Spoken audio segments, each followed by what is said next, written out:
It's one of those things. I mean, it sounds obvious, it sounds funny, but you compare and contrast to some of the other teams that also have poor early games. Like, look at Dignitas. How many games have they won from 5K down, right? You know, it just doesn't seem to happen as often for FlyQuest. They are a team that I think knows how to play from an advantage, but really does struggle to find those windows of opportunity to kind of battle their way back into the game. And that can also be a draft thing too, right? Yeah. If you draft less pick potential in your composition, well, guess what? It's a lot harder to actually find ways back in, because when you're down 4 or 5K, largely it comes off of hard engage, comes off of surprising picks and coming from unique angles. And if you're just drafting more of a straightforward composition that relies on flanks, you often can't get the vision to even pull those off. Yeah. Good drafts lead to good games. Bad drafts lead to Reddit threads. That's just how League of Legends works. Let's see how these drafts shape up here now. It's Renekton, Karma, Varus, Senna, Gwen, and who will the last ban be in the first half? Yeah, it could be Viego. We saw both Viego and Gwen banned in the first round of bans in our previous game. But no, it's the Akali. It's not Abadaga here again, but they don't want to risk anything even close to that. Paladaga. Watching out. Okay, Lulu, first pick over here for the side of FlyQuest. So Lulu has been getting a lot of priority. I mean, Kog'Maw is coming back in. Lulu Kog is very good. I've seen some solo lane Lulu as well, actually popping up here and there. Has some decent matchups in the 1v1s and can also provide a lot of utility. You know, some really juiced up shields and speed ups to some of these other champions along the lines of the Jinx that we saw last game. So immediately, if I'm TSM, I'm already expecting some sort of a hyper carry style composition. It can work well to buff up junglers also. That can be your carry if you want to play more of like a mid-game Lulu focus style. Drafting alongside something like a Xin can be very, very effective. TSM, early Nocturne, that should be piloted here by Huni. He has been the go-to guy for this, and this is actually very similar to the composition already that they drafted. I think it was game 1 of the summer split that TSM played, where they beat TL. They played Rumble, they played Nocturne, they played Viego mid, I believe, in that game, and it was one of these 4 melee comps where it's all about going in. So TSM potentially has a chance to run back that draft that they showcased to great effect against TL. Okay, FlyQuest, I don't think this is actually going to be a Fiddlesticks lock-in. Udyr seems much more likely here, and they will pick that one up. So, of course, Lulu's pretty good at supporting him, able to make it faster, give him the extra shields that he needs when he runs in and needs to tank everybody. I do think, though, and I was going to say, as soon as that got locked, I'm assuming it's support Lulu, and it's going to be with a hyper carry, because it's not going to be that other option. I think if you want to go towards Lulu soul lane, you want to go with a more aggressive, kind of higher damage profile jungler like a Xin. So with the Udyr locked in, I was assuming Kog, I was assuming Jinx. That is going to be the play here. And TSM has been focusing elsewhere. They have not focused on their bot lane, so FlyQuest will have the opportunity to actually throw down some bans to try to protect what they have drafted for on that bottom side. Of course, TSM can look to attack this in different ways. They've already drafted some really powerful dive here. We are assuming that this is going to be Tristana for Lost. He has been the one piloting this pretty much every time. Power Evil doesn't really go to the Tristana.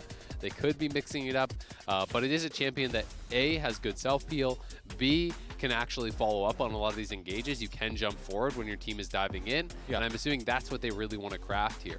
And she scales up to have powerful range in the late game, right? So you're not as vulnerable to that incredible Bio-Arcane Barrage range advantage that Kog'Maw has once he becomes that late game juggernaut with the Lulu supporting him. So second half of the bands rolling out now. TSM removing the set, who is very good at sitting on top of Kog'Maw and making sure that anybody that goes after him has a bad time. So I understand the ban here. Yeah, it almost feels like a target towards, you know, a mid lane set or something along those lines. You know, oftentimes you want to play front to back when you're drafting these compositions. So you're thinking, okay, what would FlyQuest go towards that would really help round out that composition? Some engage, perhaps, some solo laners that are going to be able to kind of create that advantage. You know, because FlyQuest is sorely lacking in engage right now. You know, I do think that you could go to a traditional tank in the top lane, but has just not really been popular. We've seen like almost no Scion, Ornn, anything like that. It's very bruiser heavy right now. Yeah, the bruisers are really just kind of smacking everyone down in the top lane, and a lot of tanks have very poor matchups into them where people are able to itemize into early sustain and just kind of run the lane from there. So it'll be interesting to see where they do find it. Set, Lee Sin, two of the options that do have some engage. Of course, it's not like hard engage per se, but a good flank can help to set things up.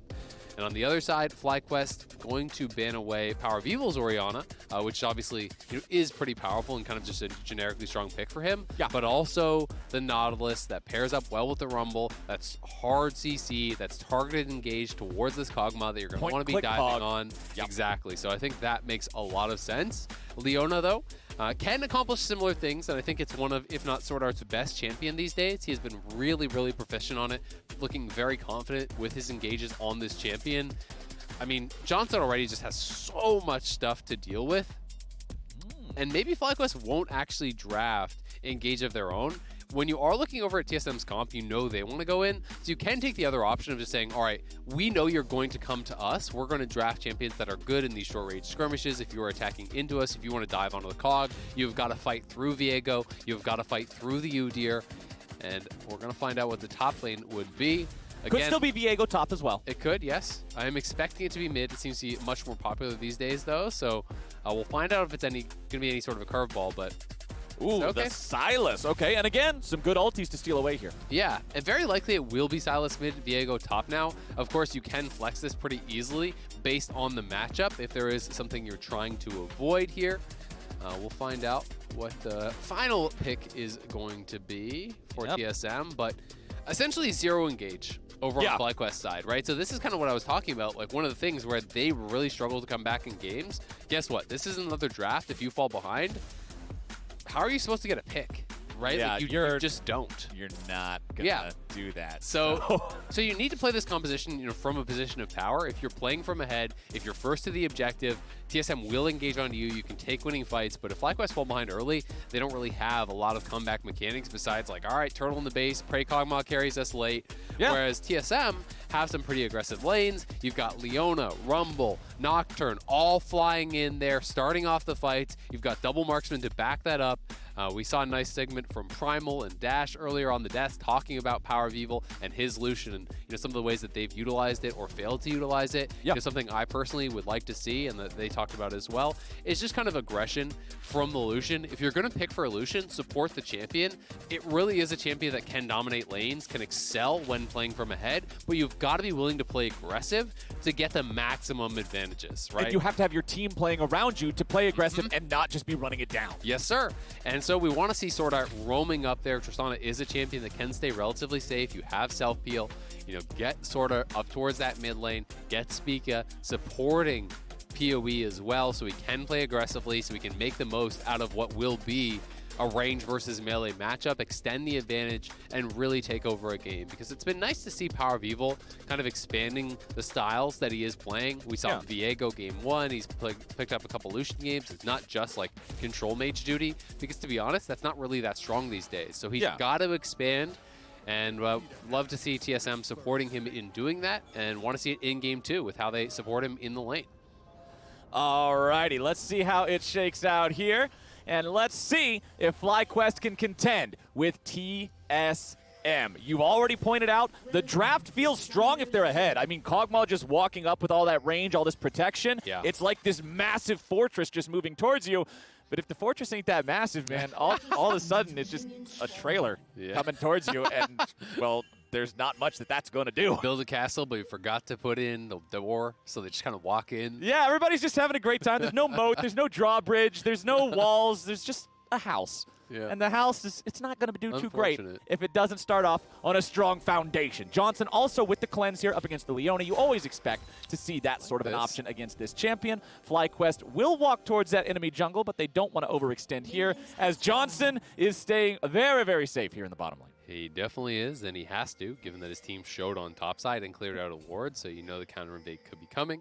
Don't want to do anything too crazy. I thought they were going to commit more to an invade. I always do like to see teams actually trying to, suss out where the Rumble is starting and try to commit to taking away some of the camps, because Rumble has a very weak level 1 as far as, not as far as the clear goes, but as far as actually PvP combat. You have to spam W, right? Like, you're going to fight him at level 1 once you go, hey guys, I got my shield and I'm going to run away. You better be scared. It's not the most intimidating thing, but it looks like this time around, FlyQuest won't find any way to interfere with Spica's start of the clear. So, hey, he's off to the races. Yep, and fair enough. I mean, TSM has a really strong level 1 as well. It's not as though FlyQuest would just stomp him in a fight. If everyone shows up, I think that Leona, Tristana, Lucian, all very proficient at these level 1 plays. Down here on this bottom side, it's so much when you're playing Lulu Cog about your windows of power. It's pretty much all about your W cooldown for Kog'Maw. When that is up, you shield, you walk forward, you try to get as much poke as possible. Exactly. And then you have to be really careful about the windows where it's on cooldown, because the cooldown is very long early and your power is extremely low Ooh, don't like Licorice really going back in with that Fear Tether about to proc, but does end up making the trade okay. He very clearly wanted to contest the push. Unfortunately, Huni's going to get it in anyway, and does have the additional sustain here. So Licorice will have to be a little bit careful about how much damage he is taking. And it's going to be exciting bot lane, because it's one of those things where it's like the way you win Lulu Cog lanes is by playing aggressive, getting in their face, and poking them down to the point where they can engage. Right. But guess what that puts you at risk of having happen when you're walking forward is they can jump on you. And they've done a good job of actually keeping Lost away from the wave. Like, this is a massive wave. There's no threat of TSM engaging because you would get slaughtered by that many minions. The minions just alone are going to do more damage than like the Lulu would be able to ever. Or Cog, even if he doesn't have W up. Exactly. Like, there's a lot of power in those. Spica will invade the top side of the FlyQuest jungle. However, seeing that the blue buff and the Gromp are both already gone, he does not want to overextend towards that wolf that we know that Jose Deodo is clearing out right now. But with Jose walking into the top side river, he will not be there in time to fight for the crab. Oh, and now they're going to be a little bit worried about a potential dive. Boy. Jose is concerned about this here, too. He is moving quickly up there. Now it's just a question of, can FlyQuest actually get back to the tower? Okay, they're going in. Viego's about to die here at the very start. That was not what they needed. Flash over the wall from Spica is too late. TSM, they end up losing both, and it works out for FlyQuest. Nicely done. The TP huge there from Palafox. No counter TP coming through from Power of Evil. You know, would have been kind of far back onto one of his minions, so perhaps didn't feel like he could actually have an effect in that fight. And this does again allow FlyQuest bot lane to get aggressive here. They see everyone scrapping on the top side. They're going to go in. But though FlyQuest come out ahead, it's not as much as you would expect with the 2-to-1 kills, because Viego's losing all the farm, right? Yeah. He's getting zoned off early. He's also down on health, and he's already level 3. So to be honest, Licorice went this too early. He would have had to wait a little bit longer. Of course, if you wait too long, then the TP comes through, they just back off, and you wasted your TP. So he did have to commit to the fight. Unfortunately for him, he loses a lot of farm. Palafox, though, will be able to pick up some of that. You can see the CS advantages are going to be pretty nice for the TSM solo lanes. Power of Evil not moving and in playing in an advantageous matchup. Not only is he already 12 CS, 2 full waves ahead, he's got more to farm. So the minion advantage will be big, but you love to see how FlyQuest's bottom lane is playing this out. You know, it's not resulting in an enormous CS advantage just yet, but they are showing that Cog Lulu is not just about the late game. It's actually a very powerful 2v2, as long as you know where the jungler is. Because when you're stepping forward for these types of aggressive plays, again, you're really at risk of being engaged upon. Yeah. If they end up having Spica there at the wrong time, things just go very bad, very fast. Power of Evil getting jumped on here by Palafox in the mid lane. Now, of course, despite the fact that Power of Evil has this farm advantage, despite the fact that he's built up this extra money in terms of just being here for more waves, he hasn't shopped yet. His opponent was able to go back to base, shop, come back. He's got the Kindle Gem. He's got the level 1 boots, all of that. Power of Evil's still sitting here on Dorian's Blade and a cookie. So his trading's not going to be the most effective, as Huni is pretty far forward here. Going to find himself in the middle of 3 different players from FlyQuest. He's already dead. The TP comes in from Power of Evil, but it's not in time, and Huni just gives over some free money. Licorice, this is not good. That was... Not a fan of that one, having to flash out there, just staying around too long. Yeah, I think he just kind of underestimated, you know, how much danger he could be in, and now they can actually set up a dive. They're TPing in on him. He's low health. He's being pushed in on. Huni may be close to level 6. If he hits 6, Licorice is for sure just dead. Oh, but Sword Art's now in trouble. He's the one getting jumped on. Palafox with the stolen Leona ulti from a level 4 Leona. That feels the worst, but it doesn't feel as bad as this. Spica grabbing another kill on Licorice, and look at all the minions he's going to lose now, too. That is brutal. You know, despite the fact that they trade kills, it is not an even trade. Sword Art goes down, but you lose so many minions on the top side. You lose 2 plates. Licorice dies again, and he is going to be pretty screwed in this game. It is worth mentioning that Viego, even from really far behind, can still have value, because as long as your team gets a kill, you just become someone better, right? Yeah.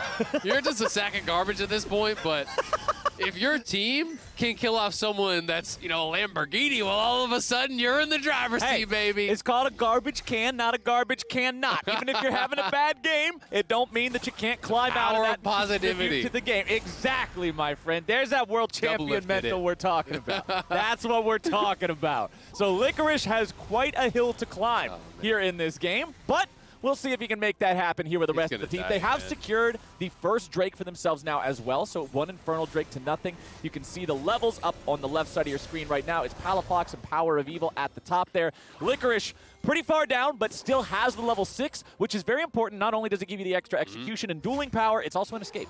Yep, he's got some nice shoes. He's got that going for him too. All right, well, here's that earlier pick. Sword Art trying to match the roam. You know, he knew that a lot of people were heading up towards the top side, so they do get this kill. This is off of, you know, longer sequence of plays. You know, the initial play was very good for FlyQuest, where Palafox is on the roam up. They catch Huni out. But then Licorice just stayed around too long. I think what his read was that immediately after they got a kill, Spica will be retreating to his jungle. Power V will be heading back to mid lane. It was a poor read, so he lost not only his flash, but he lost about 60-70% of his health trying to get back to the tower. And when that happens, there's just no way to survive the dive. So gets punished once more. And now FlyQuest will look to grab themselves another neutral objective. The gold's still very close here between the teams, so everything helps, everything matters here. They're rotating the bodies over towards the Herald to try to commit for this, but with TSM doing the same, FlyQuest decide to back away instead of over-indexing on this. It might just end up being a free leash here for TSM. Yeah, it's interesting that FlyQuest still are posturing as though they want to fight for this, but I feel like they're just too late. Yeah.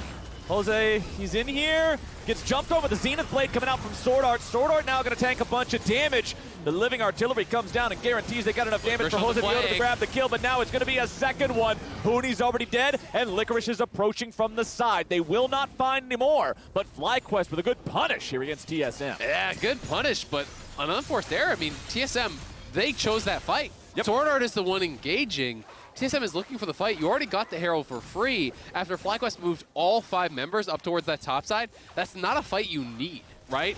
You know, just back it up, take your free win, continue to farm, continue to press the advantage. Instead, FlyQuest are gifted a fight there. They're going to get plates on the top side as well. And, I mean, Palafox is getting mighty scary here. He's 3-0-3. Jose Dioto is as well. These guys are really getting very strong at this point.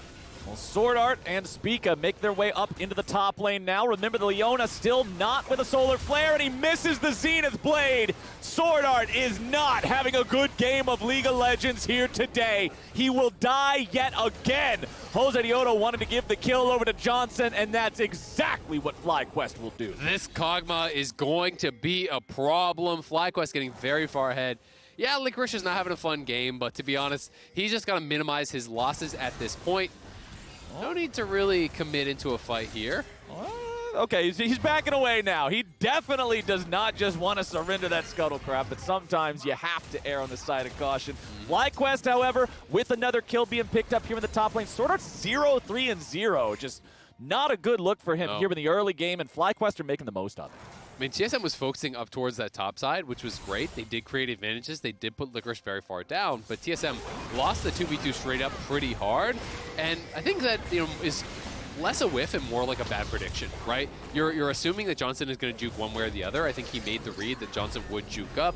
That was incorrect. As soon as that whiffs, there's no chance of anything happening there. But even if it hits, I think Johnson is absolutely fine. He had both his summoners. Jose Dioto really had read the play very well. He's sitting right behind their duo lane, and they were expecting that move from TSM. They anticipate it, they answer it well, and FlyQuest are looking really, really good in the early minutes. And I like seeing that, especially considering the state of the game they played yesterday, right? Yep. You touched on it. They got perfect gamed by Cloud9. That's one of those situations where you can't just do a quick 20-minute VOD review and be like, okay, here's what went wrong. There's a lot of things going wrong there, but they're bouncing back wonderfully here, except, Caster cursed it. I'm sorry, poor little Lulu. Spica grabs the kill, and TSM will get their third one of the game. Rest in peace. Dreams there. His dream of a perfect game is dead. He's going down. And they're going to get this tower as well, so it's actually a very big pick. Jose Dioto's down on the bottom side. I would like to see FlyQuest at the very least grab the dragon to be able to continue that snowball. Again, I talked about the lack of engage that FlyQuest have. You want to be threatening a win condition through the dragons because that forces your opponents to come to you and fight you, right? So they are going to do that. But it does mean for TSM a lot of gold back their way. I mean, this gold is going to be basically back to even, and it was very significantly ahead for FlyQuest. But the kill, the tower, they're almost even going to get the tier 2 here. So really nice pick for TSM, getting a lot more than you would expect from a normal support kill because no one else was on that side of the map to actually back up Johnson at the tower. Yeah, and Ocean Soul this time around, when you have this scrappy fighter, already very sustain-heavy front line in Udyr, Viego, and Silas, there's so much survivability. Grievous Wounds, if it wasn't already demanded just against the composition and the champions themselves, if they get close to an Ocean Soul, it must be online. I mean, I think it's demanded already, right? You've got Silas with Conqueror. You have Licorice, who's going to be going, it looks like probably Blade of the Rune King or maybe Shield Bow first. You can see already a Vamp Scepter in for Johnson. Like, there is going to be a ton of sustain in this, plus the threat of the Ocean Soul. So I do think it's worth someone taking a pit stop to be able to grab an Executioner's there early on. Even just the Kingslayer heal being cut in half can easily be the difference between a kill or not. Licorice here, maybe going down again. They're sneaking around on it. Okay, Hooney's jumping in. Licorice has to use ulti and the flash to get away. He will survive this time, but it is very, very costly. It is a costly retreat, and there's one thing that you can do. You know, there's that little kind of frame of immunity, I believe, when you're going into the Viego ultimate. I have seen people actually just wait a little bit, and you can time that to immune the Nocturne Fear, I do believe. So that is one of those interactions that you can sometimes try to go for, hold on to the flash perhaps, but feeling he needed all of the distance that he could create. The equalizer was behind him, so he used the ult. He has to flash over the equalizer as well. A nice little play here for TSM. They are definitely not laying down in this game, though it is being dictated by FlyQuest. Going to be interesting to see if they feel like they're in a position to fight around this next dragon, because Pika is very, very strong. I'm not sure how close he is to 10. I doubt he'll get 11 before that dragon, but if he could, it would be incredible for them to be able to have your strongest member on that rank 2 ulti. Plus, it goes back to the compositions and what you were talking about them earlier, right? Jose Dioto going in for the bear slap here on the enemy AD carry. Immediately has to run away because the numbers are not in his favor. But yeah, when you're looking at the compositions, even though FlyQuest has a gold advantage, again, unless FlyQuest is first to the scene, what are they supposed to do? Just run in and face check and hope it doesn't go bad with Leona ready there to make the pick, with Rumble ready there to drop the equalizer? It's a pretty tough task. It is, right? And you can try to circumvent some of the issues by saying, all right, Udyr, you're tanky. Lulu, speed him up, shield him up, face check the brush, right? But it's still very, very dangerous, especially against a team that has this much damage. If you face check in and out Leona, even Udyr could get burst down. So FlyQuest wants to be dictating the pace. They are doing so, looking to take another Herald here. The second one less valuable, but what I have liked is the evolution where some teams are just taking this second Herald and using it less for the turret damage and more for the pressure of the third dragon. If you already have the first two, you grab the Herald, you utilize that to try to threaten. Oh, boy. And remember, he doesn't have the flash. There we go. He uses the ulti to escape, but they just have too much manpower down here. Spica using the flash to get away from the turret. Make sure it's not a 1-for-1. This is what you want to see from TSM. When they are a little bit behind like this, you want to see the playmaking. It's exactly what they're doing. They continue to bully Licorice, continue to try to keep him out of the game. I mean, Licorice has been playing weak side and has made some mistakes that have put him further behind than he needs to be. So FlyQuest, though, going to drop the Herald early here, not going to use it for the third dragon because they see a great opportunity now. They will crack this mid lane tier 1, and they will move up towards this top side to try to secure some vision as Palafox is pushing up on the top side, so they're going to grab 2 towers off of it. They do lose 1 tower and the kill, so it's not too bad of a trade for TSM, but again, it's going to become about this next dragon. If FlyQuest can really press the issue here, get the vision set up, that will be huge for them. Because TSM right now is the ones with way more vision on that side of the map. If you look at the FlyQuest bottom jungle, there are like 5, 6 wards from TSM here across. That's a bunch of TSM wards. Yeah, they got to clear this out. And you got to start early, right? The dragon's up in 55, but around a minute is where you want to go into your own jungle, clear out this early vision, move forward, start kind of creating these multiple lines of defense from which you can then face check forward in towards that pit. Yeah, and you can see, even though Dreams just used the sweeper there, they still didn't get the wards on the back side of the red pit. They didn't get the one in the brush next to the Raptors either. So that vision still standing tall here for TSM. And it does mean potentials of a TP flank less relevant due to the composition because Lucian doesn't want to flank and Nocturne doesn't need to. He just kind of ults in anyway. But it is always a concern to have that extra vision there. Okay, bit of an even trade between Licorice and Yeah. Huni up here in the top side. Licorice does have that Blade of the Ruined King. You already touched on it a little bit earlier. We've been seeing more defensive builds for Viego in general in pro play compared to solo queue. Not as much of the Kraken Slayer, Blade of the Ruined King, more of the Immortal Shield Bow and defensive items, but Licorice just going for that defensive, or that offensive, excuse me, Yeah. drain tank power of the Bork in the 1v1 there against the Nocturne. And it's great in the 1v1, but it's just kind of a question of, like, are you too far behind to actually make anything happen in the 1v1? And that's the read you've got to make. TSM, though, going to be starting up this Dragon here. If FlyQuest wants to fight, Licorice has got a TP pretty much now, and Okay, I mean, the TP's coming in, but it feels a little bit late. They're already grabbing the Dragon on the side of TSM. Goodbye, or not quite. Jose Dioto staying alive thanks to the wild growth coming out there from the Lulu. Licorice looking for an opportunity to engage here on the flank. Finds a little bit of damage onto Huni. Remember, that Blade of the Ruined King is very good against these health-only builds of Stridebreaker and Sterix, like these bruisers like to build.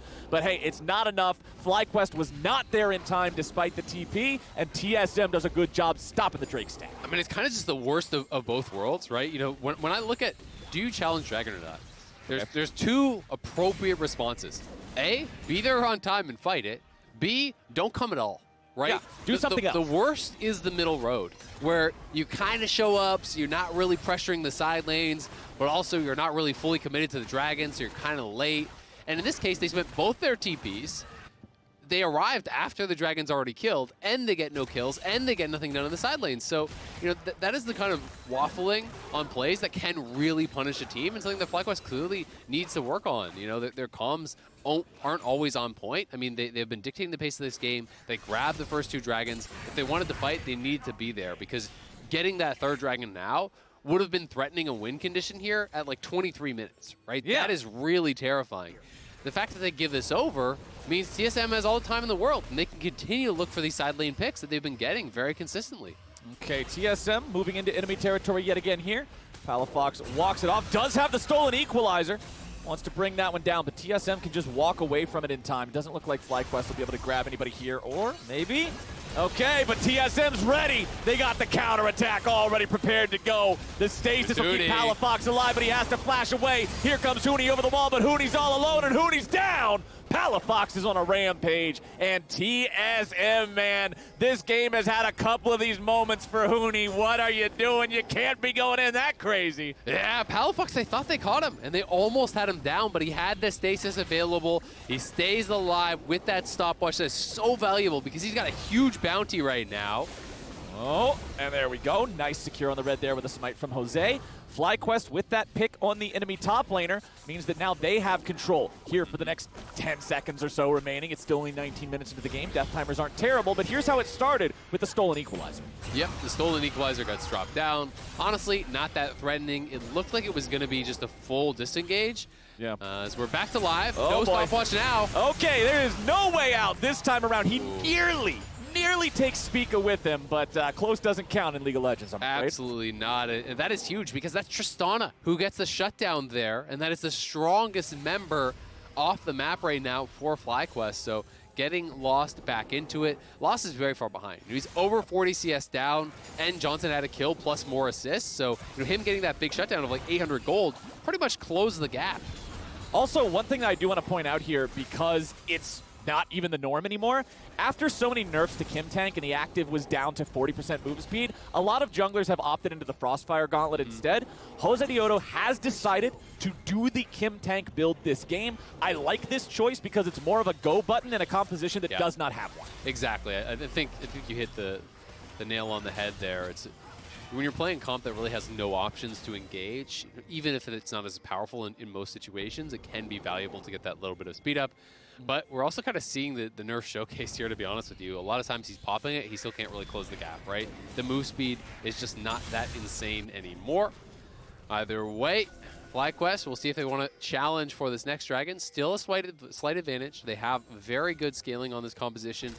Pretty strong front line. Cog Lulu is really going to be starting to come online. You can see the two items are completed. Oh, yeah. So Oh, Spica's on the run, but Jose Dioto chasing right after him. Backs up a little bit here with a stolen equalizer, stopping Spica's escape route. But who's really in trouble? Living Artillery comes down, Palafox wanting to go in. Everfrost able to find the lockdown here with Huni swooping in for the counterattack. TSM, they find one. They're about to grab two, and FlyQuest just goes too deep. The punish is there, and FlyQuest is on the run, having lost both solo laners, and TSM still having a 5-man strong squad. They're into the Baron. Yeah, that is huge. FlyQuest funneled in there, and the Nocturne ulti was game-changing. Johnson had no vision to actually get in there and do anything. Now his W is back up. Will he commit to this? He wants to fight. Oh man, this is going to be such a big moment here. Huni's going forward. Huni will be the first to die. Jose Dioto still alive with a bomb about to explode, but now he's ready to go. FlyQuest with a hero save right there. And now can they get to the Dragon in time? Because the Dragon is spawning here.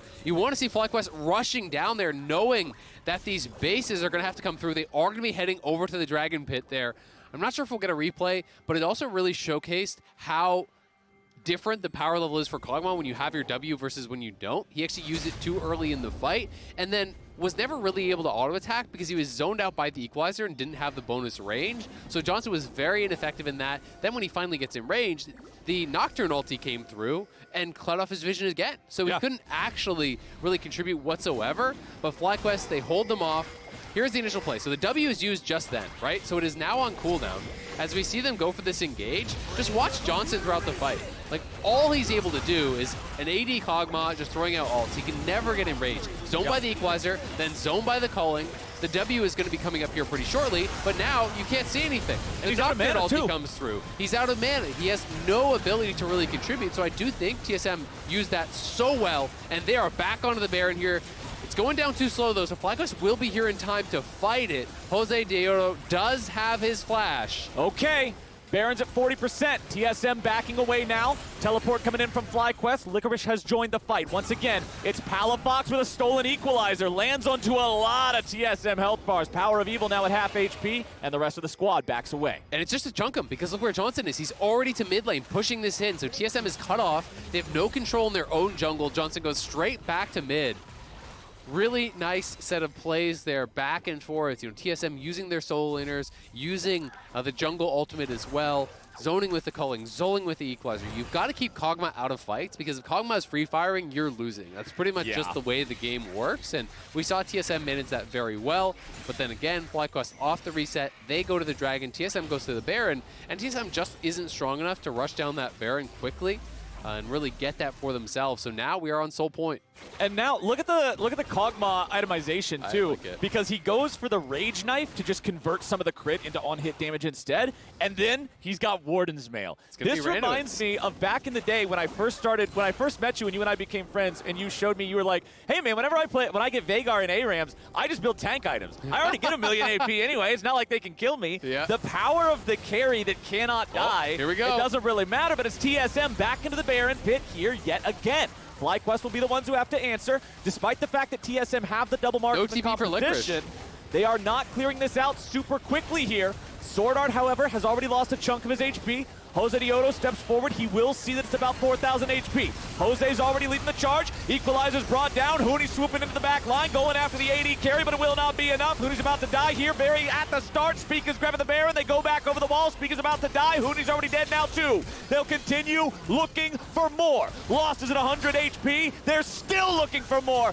Licorice is about to redeem himself. You want to gank this man again? He is going to stomp you into the ground, baby. FlyQuest lose the Baron, but they take the Bud Light Ace. Licorice taking the souls of everyone who's killed in this game. He's popping off the flank from the Viego. FlyQuest crushing through. TSM unable to get onto Johnson, and the Kog'Maw absolutely guts him. They're going to take the game, Flowers. That's all it takes, man. One good team fight. The Nocturne jumps in on the Kog'Maw, but not today. They were able to protect the President. They will win themselves this game, and FlyQuest take down TSM. A really well-played game here from FlyQuest. Such an important win, even just for morale after yesterday, getting perfect gamed. They come back, They crushed through TSM, putting them to another loss here on this second week after their incredibly hot start. Yeah. I liked the draft, and I liked how well we actually saw Johnson, playing in that bot lane on the Kog'Maw. Him and Dreams looked really good, playing aggressively, taking advantage of the fact that TSM wanted to focus Licorice in the top side. They were dictating that 2v2 so heavily, and he never really felt like he was under threat in the 5v5s. He positioned very well, didn't even have to use the cleanse in a lot of cases because he was positioned so well, and TSM couldn't actually get all the way to the back line to assault this Kog'Maw. Yeah, I feel like there were quite a few unforced errors from both sides in this game. Yep. In particular, I think Sword Art had a really rough game. I think we saw some errors from both top laners around there. And there was that one fight, like you pointed out, where using his W too early, Johnson's pretty much going RREQ. Okay, guys, I can't do anything else because you don't have the range. But then he made up for it afterwards. That fight at the very end, and it just sort of felt like TSM wasn't in sync this game, because even at that very final fight, everybody else is on the Baron. Hooney's saying, all right, guys, I'll buy time. He dives on Cog. One man alone diving into a protect the Kog'Maw comp, he's just dead instantly. It's tough, right? And at the same time, it's like, who else are you supposed to ult onto? Yeah. Right? Are you supposed to ult onto the front line? Are you going to ult onto the Sylas? Like, there's not really any options. You have to go back line, but if the rest of your team can't get there's nothing happening, right? And, and it felt clear to me that TSM was really feeling the pressure. They felt they had been outscaled. They felt they were losing this game because they just went for a random Baron basically twice in a row. Yeah, YOLO Baron, exactly. 25 minutes. And you only do that when you're like, well, we've lost unless we get Baron. All right, let's go for it, right? Yeah. And it felt like that was kind of the situation. For me, the concern is, again, here's another game where, PoE, he laned well. He created an advantage on the Lucian. He's up farm. But then what did he do with it, right? It just doesn't feel like he has the same impact on this that he does when he is playing these control mages that he's so incredibly powerful on, where he can make those game-changing plays. We didn't see him get as active on the map. We saw Palafox losing lane, but then he was everywhere, roaming to top side, roaming to bot side, finding kills, and he really was a guy that was kind of a big X factor there, I think, for FlyQuest. Yeah, I want to praise Palafox. I think he Absolutely. did an awesome job being involved in all those kills early, the stolen Rumble equalizers constantly. Whenever that ulti was available to steal, he was ready to use it for the big team fight moments. The stopwatch up in the top lane that turned things around. Yes, he dies right after, but whatever. Everybody gets one now and then, right? Palafox had an awesome game here on the Sylas, showcased how to use this champion very well, and it was absolutely instrumental in them being able to get to the point where Kog'Maw can just be Kog'Maw. Yeah, and I mean, showcasing the power of the Lulu too, right? This is a first pick Lulu. Blind. TSM wasn't really able to punish it. I'm sure that there's going to be a lot of questions for them coming out of this game. It's like, we put Licorice down. Did it matter? No. Should we have been focusing the bot lane instead? Because FlyQuest were creating advantages elsewhere. Of course, Palafox got really fed. Jose Diodo got really fed. Their bot lane's naturally winning that 2v2. They played really well. So FlyQuest, I think, can walk away from this one and be pretty darn proud of the performance they had. Yep, it was a good look from FlyQuest, and now we've got Latigris on stage with Licorice for our Verizon post-game interview.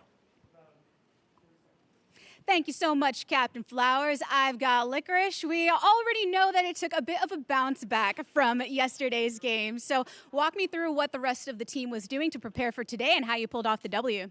Well, I think one of the big things we talked about is that I keep getting turret dove around like 4 minutes every game. So this time we had a plan ready where we were going to show up and kill them when they tried, and TSM went for it. So it was a good step forward from yesterday, Perks did say it wasn't anything personal against you with all the diving that went down. And we're getting to see you on so many different picks at this point. You were the first one to bring out the Gwen. We've seen you on the Viego. What has this journey been like in Summer with the way that top lane has just been transforming? It's been, it's like always kind of concerning as a player when like the meta is moving so fast, which it like feels like it is right now, where like for like a year of my career, I played like Aatrox, and that was like it, And all of a sudden, it's like all these different champions, and like no one's not quite sure what's good. So it's like kind of like I feel kind of anxious about it when I'm preparing. That like, oh, maybe I like practiced the wrong champion, and it like feels really bad to like lose from draft or to like, lose from a matchup that you don't know about. But at the same time, it's just really fun to play all these champions because you just get to kill people and you do a lot of damage. Oh yeah, and it for sure is fun for us to watch as well. One aspect though, when it comes to that, is we're seeing your picks kind of come out a bit earlier in the draft. Palafox seems to kind of get that counter in a lot of these scenarios. Can you tell me a bit about that strategy and trying to set him up in the mid lane?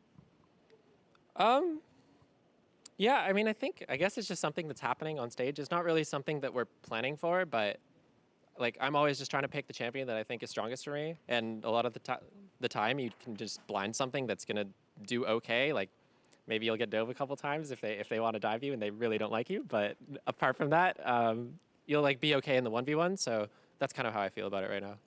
I do love to see the smile on your face and this victory for FlyQuest. Obviously, still trying to kind of feel things out here in summer. Can you just give me a temperature check on what the vibe is with you all coming into this, your personal goals for the rest of the split? I think for me, personal goals is just go out there, win a lot, and learn as much as I can and have fun while I'm doing it. Yeah, grab those W's, save the environment, make sure that sun is bright and shiny. Licorice, you looking shiny as heck on your face right now with that big old smile. Thanks for being here. Yeah, thank you.